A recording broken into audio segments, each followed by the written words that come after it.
des aveux déjà prononcés.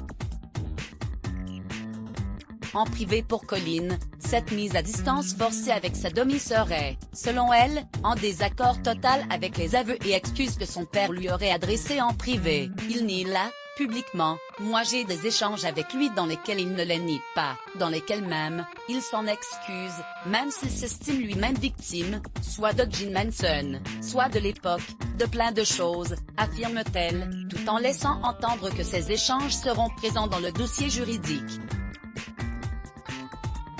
Auprès du Monde, Joséphine Berry avait quant à elle assuré n'avoir jamais subi de geste déplacé de la part de son père, il ne s'est jamais rien passé, il n'y a jamais eu aucune ambiguïté, avait commenté celle qui est également actrice, tout en précisant qu'il s'agit de choses qui ne regardent personne d'autre que mon père, et ma sœur et les gens qui sont impliqués dans la famille.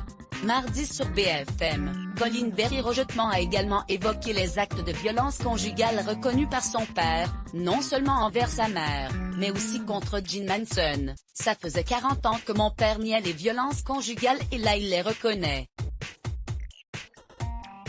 Donc il est présumé innocent, il est coupable de ce que, déjà, il ose dire au bout de 40 ans.